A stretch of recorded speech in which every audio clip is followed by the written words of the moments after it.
do parties? We're here at GamesCom 2018. Tam and I have just seen Devil May Cry 5. Tam, you're the Devil May Cry expert of the two of us. What do you think of it? I liked it a lot. I want to start by up front saying, not a huge fan of the passive-aggressive digs at DMC Devil May Cry that it's having. And it's built into the marketing as well. Devil May Cry is back.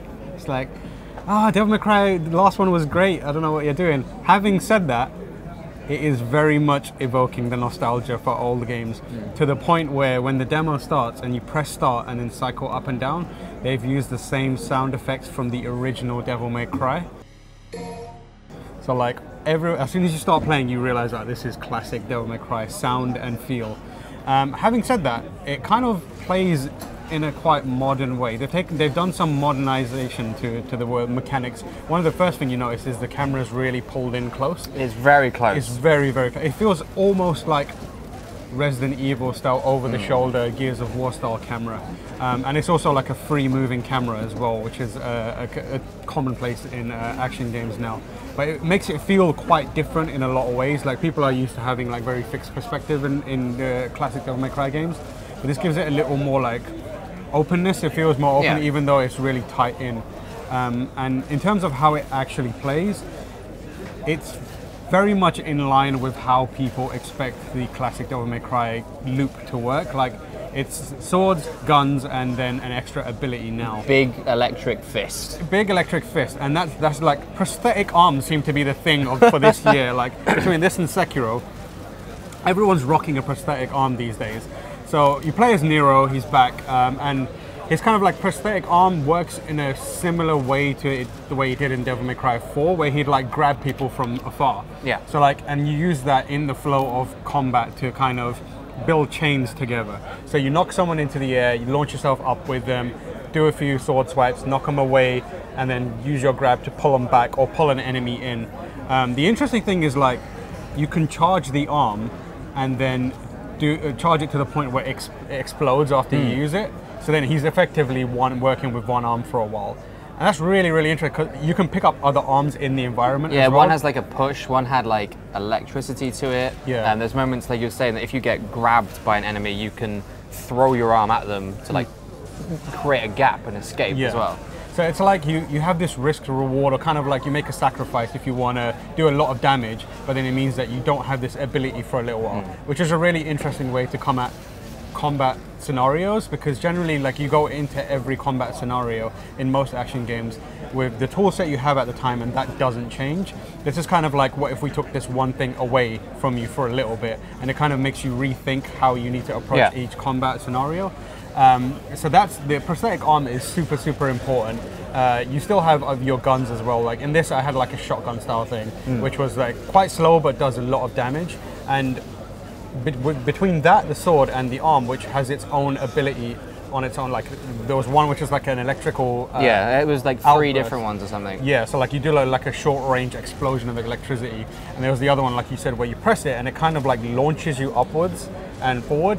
That was really cool because then you could knock enemies up into the air and then chase them with in the air, force push. knock them down and then push yourself towards them and grab them as well. It's really, really satisfying to go from ground to air, and it also feels really, really satisfying to hit people with it. That's the one thing that's really important in Devil May Cry. When you swipe your sword, it needs to feel like you're cutting through something, and it does do that. Well, I was saying to you, I haven't played a Devil May Cry really since I think 3, maybe even 2.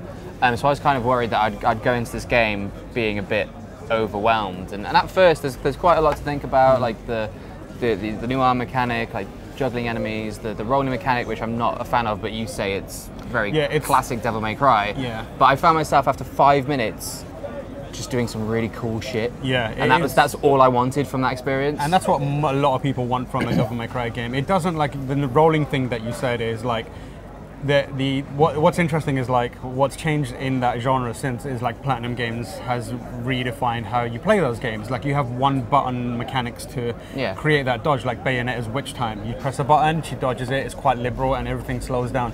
This is very much the opposite way. If you want to dodge something, you need to lock on, aim, and then roll. It's classic Devil May Cry, and although that feels familiar, I don't know how people are gonna. I think it's very much aimed at the hardcore players. Like it didn't seem like I needed it that much with the whole like grappling hook mechanic and jumping anyway. So the demo ended with a large boss that was doing like really sweeping movements, and I found like in that scenario the grappling being overly reliant on the grapple could be tricky because you pull yourself in, and because he had this really sweeping motion with his arm, he could knock you back and you'd quickly lose health.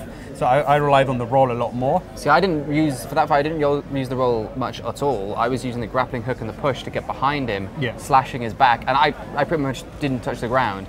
But then he would use an ability that like sucked me into his chest and then fires you off. Yeah, so he was able to like counter both like strategies of play. Yeah, so when I was doing that, because of the large range and how much that fire attack, for example, covered the screen, it felt again like very much like old Devil May Cry, where you'd non-stop roll to get out of the way of things. Like that was almost like the invincibility frames of a roll would keep you safe for a little while. Right. So there's times when I was playing like old school style where I'm just constantly rolling out in the way of things just to get some breathing room, which is something that doesn't happen in action games now. Now it's like you turn the tables instead of being on the defensive.